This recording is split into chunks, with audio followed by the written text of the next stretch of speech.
Bienvenidos a todos. ¿Alguien escuchó noticias esta semana que tiene mucho que ver con Apocalipsis? ¿Sí? ¿Escucharon? ¿Por dónde? ¿Por YouTube? ¿Facebook? No creo que por las noticias, ¿no? Del noticiero. No. Bueno, si tenemos tiempito, luego hablamos de eso. Les voy a dar el nombre de un videito como para que miren y lo que está pasando en Jerusalén en este mismo momento, en estos días. Muy importante para nosotros. Muy bien, como vemos, estamos con el mismo libro de Apocalipsis y dijimos que Apocalipsis significa revelación. Cuando se descorre un velo, se descorre lo que antes estaba velado, estaba escondido, ahora el Señor lo muestra a su siervo Juan. Ya tiene abierta su Biblia, ¿verdad? En Apocalipsis capítulo 1, con voz de trompeta. La revelación de Jesucristo que Dios le dio para manifestar a sus siervos las cosas que deben suceder pronto, y la declaró enviándola por medio de su ángel a su siervo Juan, que ha dado testimonio de la palabra de Dios y del testimonio de Jesucristo y de todas las cosas que ha visto. Bienaventurado el que lee y los que oyen las palabras de esta profecía y guardan las cosas en ella escritas, porque el tiempo está cerca. Juan, a las 7 iglesias que están en Asia, gracia y paz a vosotros, del que es y que era y que ha de venir, y de los 7 espíritus que están delante de su trono, y de Jesucristo el testigo fiel, el primogénito de los muertos y el soberano de los reyes de la tierra, al que nos amó y nos lavó de nuestros pecados con su sangre, y nos hizo reyes y sacerdotes para Dios su Padre. A él sea gloria e imperio por los siglos de los siglos. Amén. He aquí el que viene con las nubes, y todo ojo lo verá, y los que le traspasaron y todos los linajes de la tierra harán lamentación por él. Sí, amén. Yo soy el Alfa y la Omega, principio y fin, dice el Señor, el que es y el que era y el que ha de venir, el Todopoderoso. Amén, gracias. Hermoso este primer capítulo de Apocalipsis. Dijimos entonces que fue el libro dado a el apóstol Juan, como allí tienen en la pantalla. El apóstol Juan estaba exiliado, no estaba nomás de retiro espiritual o de vacaciones, estaba exiliado en la isla de Patmos, que está a unos pocos kilómetros de lo que sería hoy Turquía, para ubicarnos más o menos dónde está. Ahora, para que usted sepa dónde está Turquía, se me va el mapa y ahí mira. Entonces, allí estaba Juan cuando el Señor usa ese tiempo. Me recuerda al apóstol Pablo en la cárcel, cómo él aprovechó el tiempo para escribir la gran mayoría de lo que es ahora el Nuevo Testamento, las cartas de Pablo. Y allí Juan estaba exiliado y recibe la revelación del Señor, que es el libro de Apocalipsis, una serie de visiones, básicamente. Y hoy vamos a ver la primera del Señor Jesucristo. Los destinatarios, las 7 iglesias de Asia Menor. Ahora, había más de 7 iglesias en Asia Menor, había más. Inclusive muchas de a las que Pablo les escribió no figura ninguna aquí. En el capítulo 2 y en el capítulo 3 de Apocalipsis, que no lo vamos a leer, nos vamos a saltear luego al capítulo 4, porque ya deberíamos usar demasiado tiempo. Eso es como para en otra oportunidad nada más hablar del capítulo 2 y 3 de Apocalipsis, que son las cartas, pequeñas cartas que el Señor está enviando, pequeños mensajes a estas iglesias, Éfeso, Tiatira, etcétera, Sardis. Había más, pero entonces como el número 7, ahora más adelante les voy a explicar, el número 7 se repite continuamente en el Apocalipsis y es un número simbólico, significa plenitud, algo completo. Entonces creemos que simplemente son un ejemplo, esas 7 iglesias que representan a toda la iglesia, no solo del Asia Menor, sino de todos los tiempos, porque evidentemente el Apocalipsis es un mensaje para el día de hoy, más que nunca, para la iglesia de todos los tiempos. Pero tenemos que ver cuál era el contexto, de esto ya realmente estoy haciendo un repaso, el contexto ¿Cuál era? ¿Qué era lo que ellos históricamente estaban viviendo? Una gran persecución. El mismo apóstol ya estaba en carne propia viviendo el exilio por causa de Jesucristo. Entonces, esto era un gran consuelo, una gran fortaleza. Y no ese tipo de consuelo que, bueno, ya va a pasar, ¿no? Todo va a estar bien, como cuando consolamos a alguien que perdió un ser querido, todo va a estar bien o que está por perder un ser querido. Y con certeza no sabemos, ¿no? Si todo va a estar bien o no, pero consolamos. Era un consuelo certero, una esperanza segura de que no importa lo que estuviera pasando en la iglesia, Cristo es victorioso. Y ese es el mensaje de Apocalipsis. Ese es el mensaje principal de Apocalipsis. Es el triunfo final de Dios sobre Satanás y las fuerzas del mal. Entonces, como yo les dije, si nos detenemos y nos perdemos en qué significa esto y qué significa el otro, tal vez nos vamos a perder el mensaje central, que es el triunfo final de Cristo sobre toda fuerza del mal. Él restaurará todas las cosas. Dice, habrá un cielo nuevo y una tierra nueva. Y todas las cosas que van a quedar atrás, todo lo que malo que vivimos hoy, y aún lo bueno, porque lo que viene va a ser mucho mejor, inimaginable, ¿verdad? Dios restaurará todas las cosas. Bien, ese es el tema de Apocalipsis a grandes rasgos. Cristo es la figura principal, en realidad, de toda la Biblia, ¿no? Pero es el personaje principal de Apocalipsis, es el quien se revela. Dijimos, y esto lo tenemos en el verso 3, y al final del libro, en el capítulo 22, verso 7, es el único libro de la Biblia que comienza con una bienaventuranza. Dice, bienaventurado el que lee y los que oyen las palabras de esta profecía. Todos nosotros estamos leyendo, estamos estudiando esta profecía, ¿verdad? Así que somos, dice la Escritura, bienaventurados. Pero dice más aún, dice el que guarda las cosas en ella escritas porque el tiempo está cerca, el que obedece la palabra de Dios y el que las cree de todo corazón y ama su venida. Muy bien, seguimos adelante. Aquí tenemos la descripción, si se puede usar esa palabra, cómo describe de alguna manera el capítulo 1 a Jesucristo, nuestro Señor. Pero antes quiero decir lo de los simbolismos, reiterar esto, que el Apocalipsis es un libro lleno de simbolismos. Eso es sabido, ¿verdad? Lleno de imágenes, lleno de símbolos. Por ejemplo, lo que dijimos el número 7. Pero el hecho que tenga mucho simbolismo, el simbolismo es una manera ilustrativa de presentar una verdad espiritual, así como el Señor hacía con una parábola. Así como el Señor decía, yo soy la puerta. No decía, yo soy como una puerta que tú la abres, no lo explicaba. Él decía, yo soy la puerta, el que por mí entrare será salvo. Y tú nunca piensas que Él es una puerta de verdad. No, sino que está haciendo la función que cumple una puerta. Pero Él no lo explica, se supone que el oyente entiende eso. Entonces en el Apocalipsis es igual. Yo creo que para ellos en esa época les resultaba más fácil entender que para nosotros ahora ese tipo de simbolismo, porque muchos eran sacados del Antiguo Testamento.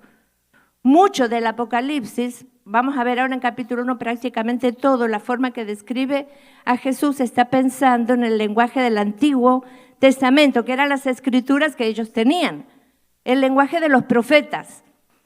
Y para nosotros nos requiere un poquito más de estudio porque no estamos tan acostumbrados y familiarizados con ese lenguaje.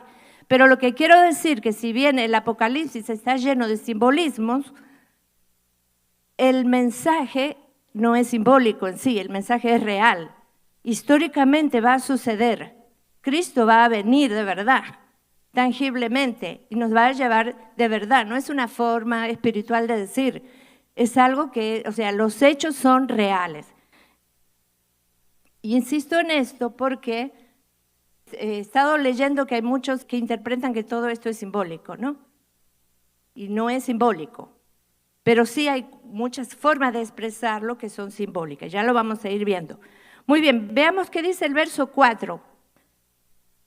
Dice que Juan escribe a quién, o sea, los destinatarios, dijimos, son las 7 iglesias que están en Asia.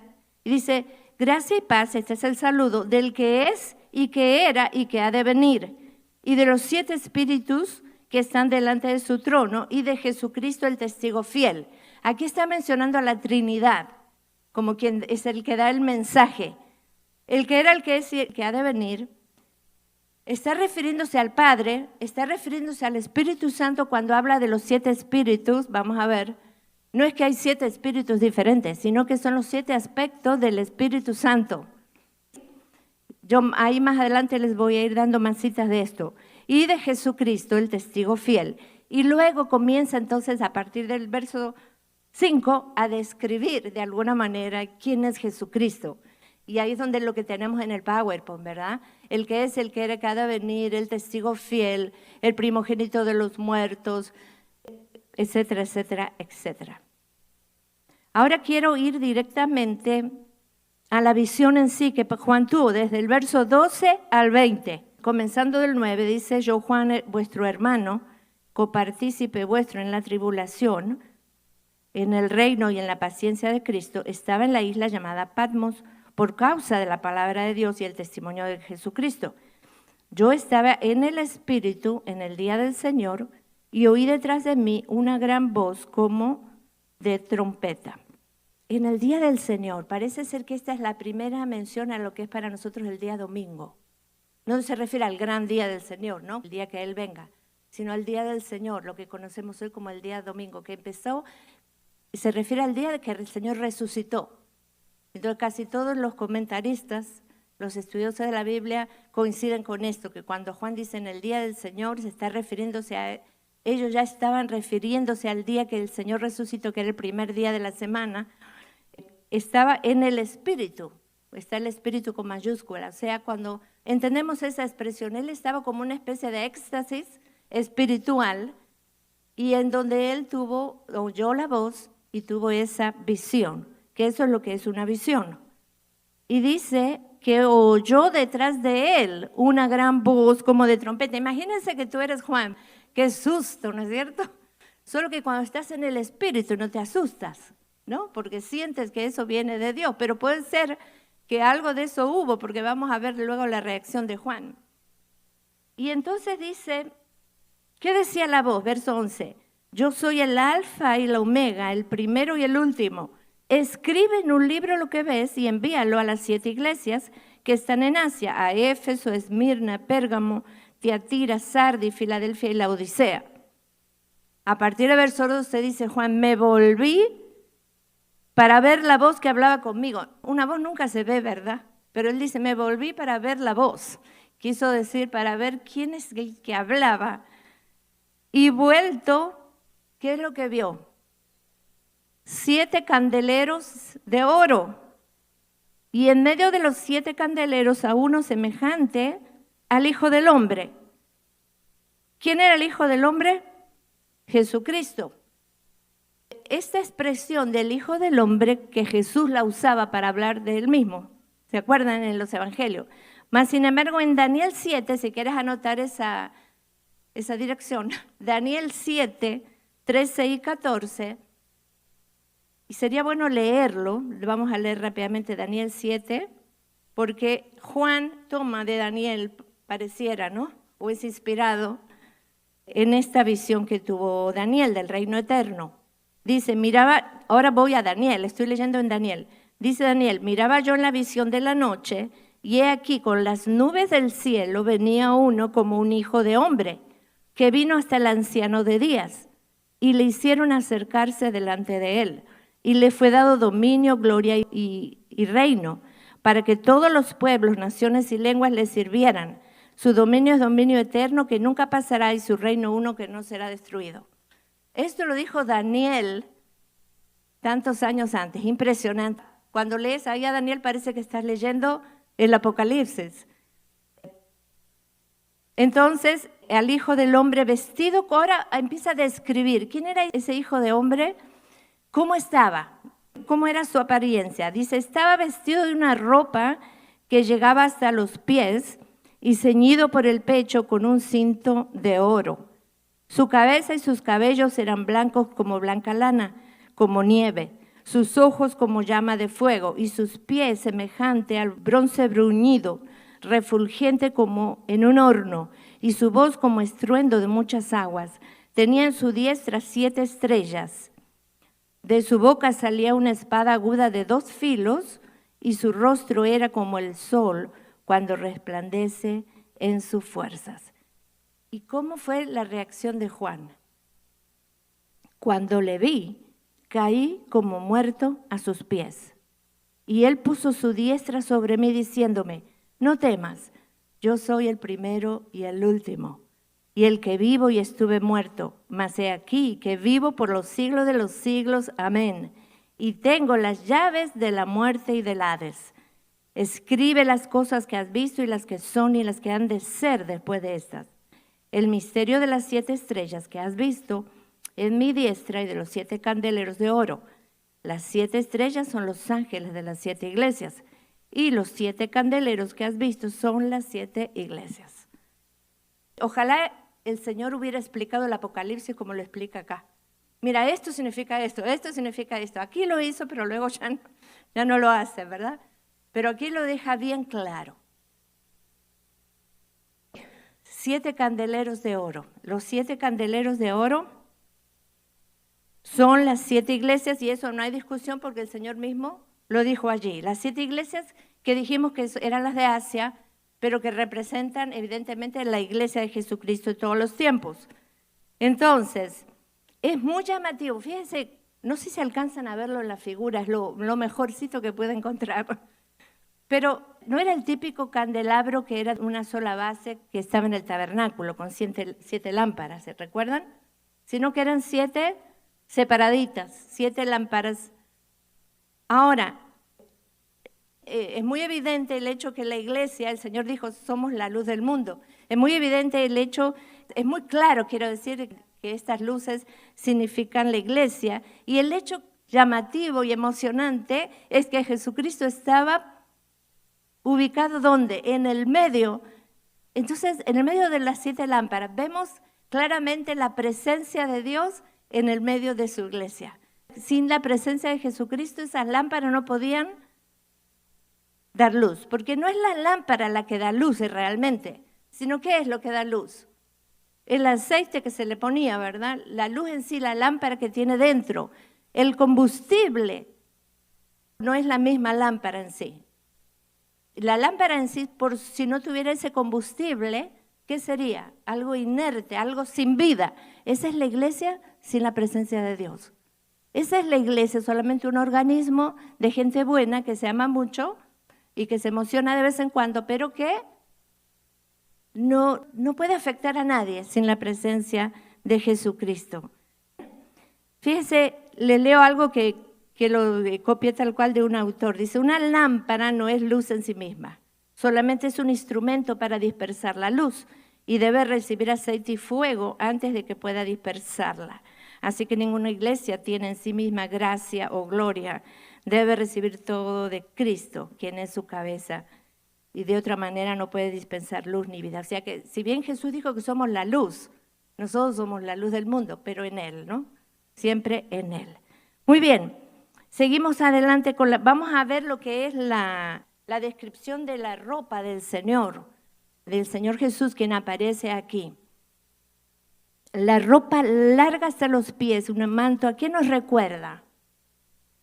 Hace alusión a lo que ustedes ven allí, a un sumo sacerdote en primer lugar. El sumo sacerdote y los sacerdotes en general eran los únicos que usaban ese ropaje hasta los pies, ese ropaje largo.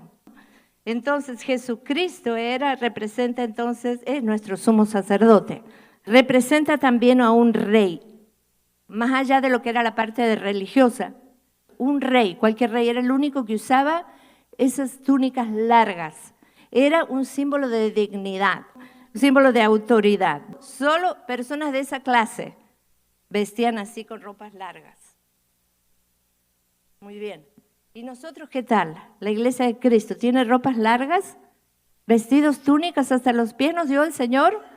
¿O son túnicas cortitas? También, hasta los pies, simbólicamente hablando, porque dice más adelante, mejor dicho, ya lo que leímos, Él nos hizo reyes y sacerdotes para nuestro Dios. Un cinto de oro, dice. Un cinto de oro, dignidad de rey y sacerdote también. Exactamente, era lo mismo. Si quieren anotar como referencia Éxodo 39, del 1 al 5, en Éxodo 39 vemos la vestimenta de los sacerdotes. El cabello blanco, los cabellos blancos. ¿Qué le parece a ustedes, mi hermano? ¿Qué significa? Allí yo se los puse, ¿no? Ya lo pueden leer, pero ¿qué les sugiere el hecho de los cabellos blancos?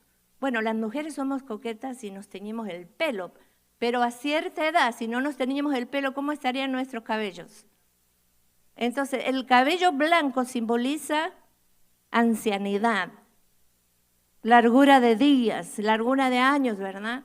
¿A qué hace referencia en la Escritura para referirse a Dios? Y lo acabamos de leer hace un rato, ¿no? En Daniel, el anciano de días se refiere a Dios también, a Dios el Padre. Jesucristo está relacionándose aquí a su deidad, o sea, Él es Dios.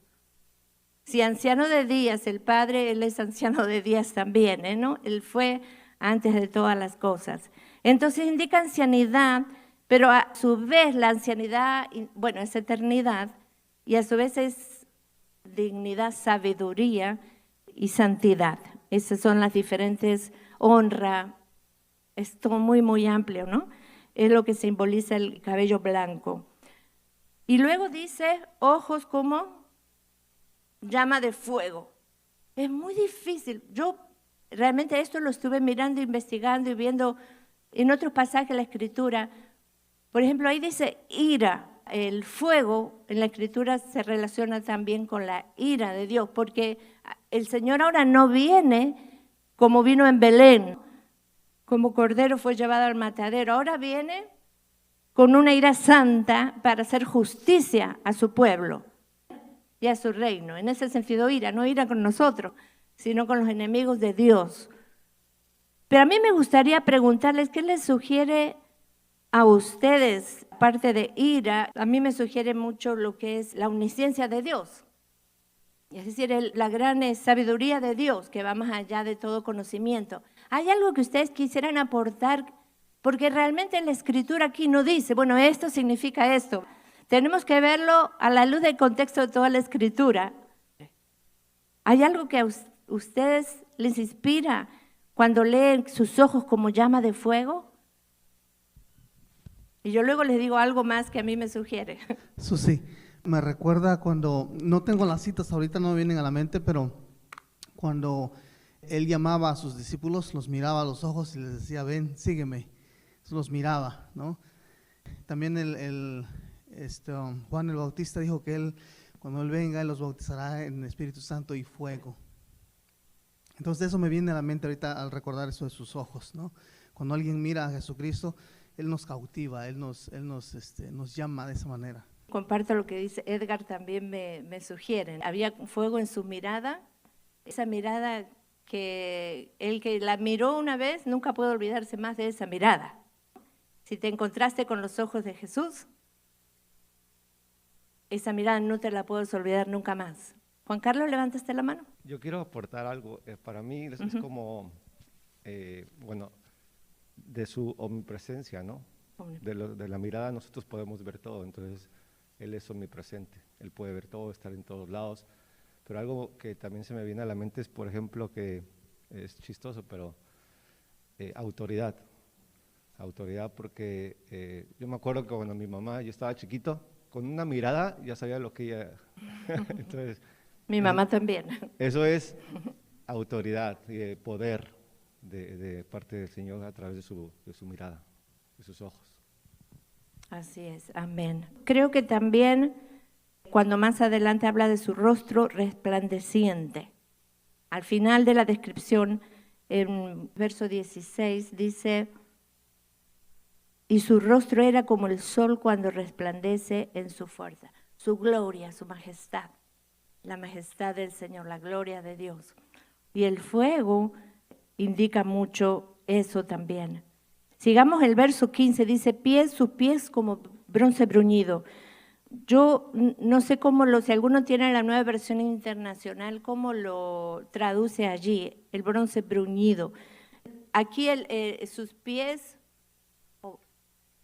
dice poder y firmeza, porque el metal, el bronce, era símbolo de fuerza, de firmeza, de poder, también de inmutabilidad. Eso significa que no cambia, no puede cambiar, ¿no? Como cualquier otro elemento que podemos decir, se puede oxidar o puede ser transformado, puede cambiar.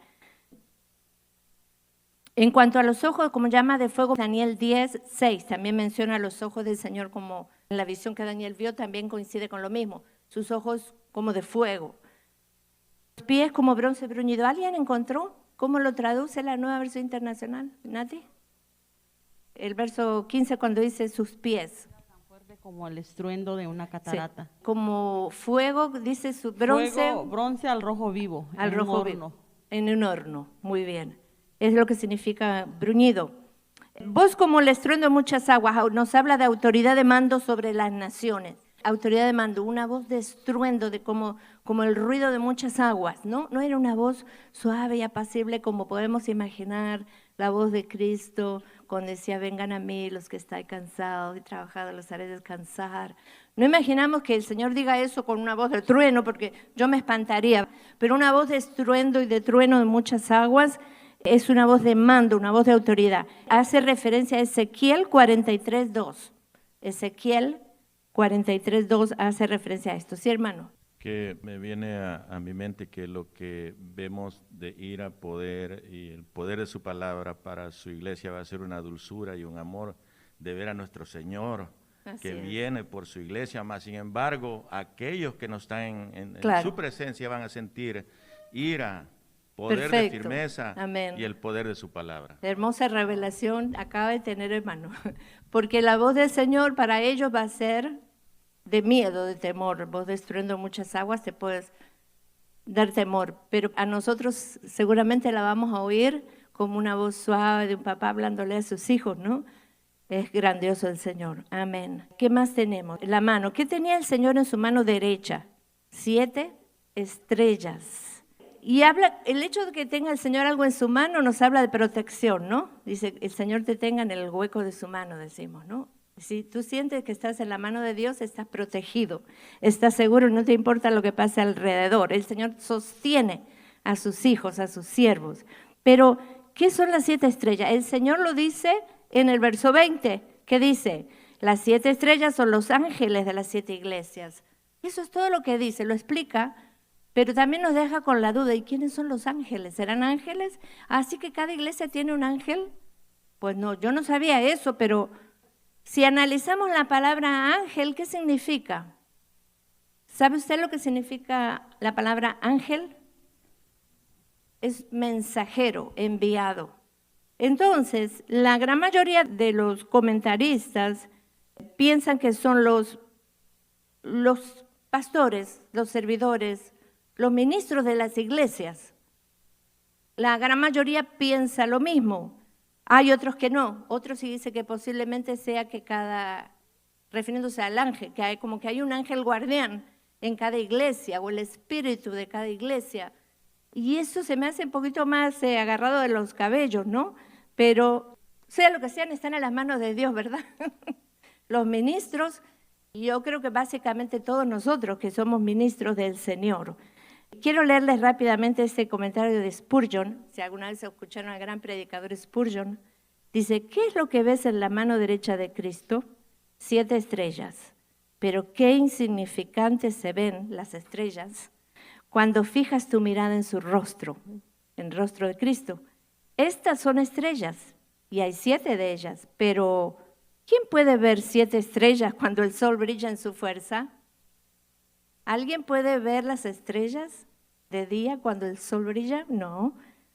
Qué dulce es cuando el Señor mismo está tan presente. Escuche esto. Qué dulce es cuando el Señor mismo está tan presente en una congregación que el predicador, quien quiere que éste sea, es del todo olvidado. Yo oro que ustedes, queridos amigos, cuando vayan a un lugar a adorar, siempre intente ver el rostro del Señor en lugar de ver las estrellas en su mano. mira el sol y olvidarás las estrellas. Uy, uy, uy. Gloria a Dios. Dice el verso 17, cuando lo vi caí como muerto a sus pies. Y si alguna vez tú caíste bajo el poder del Espíritu, puedes comprender tal vez un poquito lo que se siente cuando sientes que tu cuerpo no lo puedes tener en pie. Bueno, aquí hago referencia a Ezequiel 1:28 y quiero leerles lo que dice David Guzik, que habla muy bien sobre este tema. Dice, Juan fue impactado por esa asombrosa visión, aun cuando él era un apóstol, al cual conoció a Jesús en esta tierra. O sea, Juan había conocido a Jesucristo cara a cara, había convivido con él. Pero dice, aún con los 3 años que Juan pasó con Jesús en esta tierra, no lo preparó para ver a Jesús en su gloria celestial. En ese momento, Juan sabía qué gran milagro era que Jesús pudiera guardar de la vista de todos su gloria y autoridad mientras él caminó en esta tierra. Está imaginando este autor lo que Juan sintió, ¿verdad? Cuando vio al Jesús glorificado, al Cristo glorificado. ¿Y cuál fue la reacción del Señor? ¿Qué hizo el Señor entre versos 17 y 19? Cuando Juan cayó, dice, como muerto a sus pies. Me imagino que el Señor dijo, ok, gracias, pero te necesito de pie, no te necesito ahí. Tienes que prestar mucha atención porque todo esto que estás viendo quiero que lo escribas para la Iglesia Cristiana Restauración. Amén. Disculpe, empieza otra vez, María. No temas, yo soy el primero y el último, el que vivo y estuve muerto, mas he aquí que yo vivo por los siglos de los siglos, amén, y tengo las llaves de la muerte y del Hades. Escriben las cosas que has visto y las cosas que han de ser después de estas, el misterio de las 7. Sí, hasta ahí nomás, de las ya 7 otro lo estrellas. leímos. Hasta ahí nomás, María, hasta ahí, gracias. Jesús lo consuela, lo levanta y reafirma quién es Él. Dice, y ahí le reafirma, yo soy el alfa y el omega, el principio, el fin, el que tengo las llaves de la muerte y del Hades. O sea, Él tiene toda la autoridad, ¿no? Si las cosas pasan, pasa porque Él le está dando permiso aún al diablo para que pasen las cosas, ¿no? Y Él tiene las llaves, que significa justamente eso, la llave es autoridad. La llave es, el que tiene la llave dice, bueno, no importa, yo tengo la llave, no te preocupes. Yo tengo la llave para entrar, de abrir y cerrar. Y escribe las cosas que son, las que has visto, lo que acabas de ver, las que son. Tal vez se refiere a lo que estaba pasando en ese momento, que va a hablar qué es lo que pasaba con las iglesias, ¿no? Y las que son después de estas, las que han de ser, son las que se refiere al resto del libro de Apocalipsis que vamos a comenzar a ver. Muy bien, ahora ya hemos terminado capítulo 1, luego comienza capítulo 2 y 3, que las vamos a saltear, pero son las 7 iglesias de Asia que representan, como dijimos, a toda la iglesia de Cristo de todos los tiempos con sus debilidades, fortalezas y pecados. Y vamos a ver, léanlo si no lo leyeron, pero estamos casi terminando Apocalipsis, ¿no? Los que están siguiendo la lectura diaria. Vuelva a leer esto. En cada una vemos una descripción de cómo el Señor ve a esa iglesia. ¿Hay un elogio o hay una crítica? En algunas hay las dos cosas. Y tengo contra ti tal cosa, dice, pero eres bueno en esto. En esto te estás destacando, estás muy bien. Pero en esto tengo contra ti y le está dando. Es una evaluación, un examen, ¿verdad? Imagínate, ¿qué diría la iglesia? Esto da para mucho, esto da para una predicación. ¿Qué diría el Señor de la iglesia de Restauración? No quiero pensar ni lo que tenga contra nosotros, ¿no? Bueno, mejor sería pensarlo y tratar de corregirlo, ¿no? Y eso es lo que el Señor hace con cada iglesia y también le da una promesa o un castigo, dependiendo. Una promesa para ti, dice, es esta.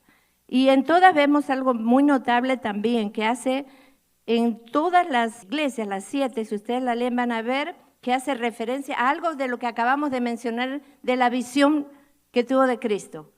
Dice, por ejemplo, en 2.1 dice, el que está en medio de los 7 candeleros dice esto. Es decir, el Señor se presenta en cada iglesia con una forma diferente. Después, por ejemplo, en 2.12 dice, el que tiene la espada aguda, esa creo que me la salteé, ahora que me acuerdo de la visión, ¿no?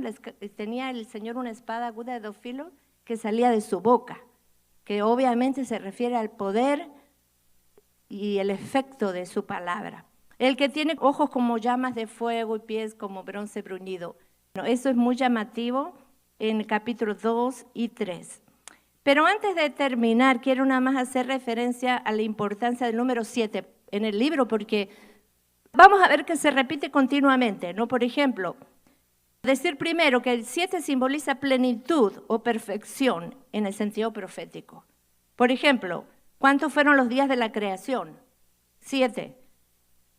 Se habla de los 7 espíritus de Dios, quiere decir que es plenitud del Espíritu de Dios que todo lo llena, todos los atributos del Espíritu de Dios que todo lo llena.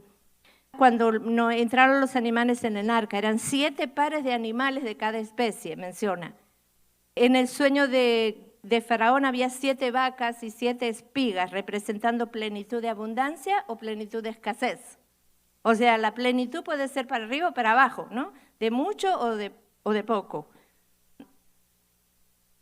El sacrificio se rociaba por el pecado, del pueblo judío se rociaba, dice, 7 veces, plenitud de limpieza. ¿Cuántas vueltas dieron al muro de Jericó? 7 veces, y así pudiéramos seguir mencionando. Entonces, tenemos que ver que eso no es casualidad, y eso es lo que vamos a ver en Apocalipsis, copas de la ira, etc. Hubiera querido empezar a leer, el domingo que viene vamos a ver un capítulo que es más maravilloso todavía, la sala del trono celestial. Y luego capítulo 5, el Cordero toma el libro y con el capítulo 5 comienza la acción de la película, ¿no? Pero nada más para terminar, ¿cuántos vieron las noticias de lo que está pasando en Jerusalén? Los principales rabinos, el nuevo Mesías, Hizkiyahu ben David, creo, algo así se llama. Hizkiyahu significa Ezequías. Ellos le pusieron el nombre, no es el nombre de nacimiento de este. Es un joven de 32 años, de la tribu de David, por eso es Ben David, hijo de David. Anote Pastor Jaciel Rodríguez. Jaciel Rodríguez, si quieren ver ese video de él, me gustó lo que él dijo y estoy bastante a favor. Yo tampoco creo, porque dicen, ok, ellos dicen, llegó el Mesías, es el Mesías. Entonces, como cristianos decimos, es el anticristo, porque el Mesías ya sabemos que es Cristo. Y entonces como que tiene cosas muy similares a lo que pudiera ser el anticristo. Si de verdad, Ben David, llega a ser realmente el anticristo, el Señor viene en cualquier momento. O sea, la iglesia está lista para el rapto en cualquier momento, ¿no?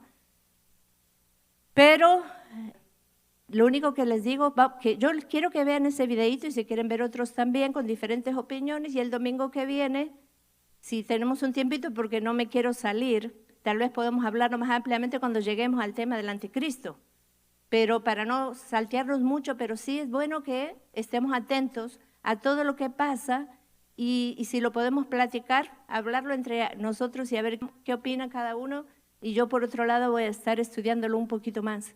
Porque hay cosas que parecieran que no, yo creo casi 100% que no, pero que no es, pero siempre tenemos como iglesia estar listos y preparados, porque si no es, el Señor mismo anunció que iba a haber muchos anticristos, que iba a haber mucha gente, tengan cuidado porque van a venir muchos diciendo en mi nombre que son el Mesías, pero no le crean, dijo el Señor, ¿no? Entonces, ellos pueden estar muy confundidos, el pueblo judío que desafortunadamente todavía no se dio cuenta que el Mesías vino 2000 años atrás, dice a los suyos vino y los suyos no lo recibieron, pero nosotros ya sabemos que el Mesías ya vino y va a volver por segunda vez. Entonces estemos atentos como iglesia y estemos preparados, porque de todas maneras, sea este o no sea este, es muy evidente que estamos realmente más que nunca en los últimos tiempos. Así que Dios les bendiga y lean el capítulo 4 de Apocalipsis, por favor. Bendiciones.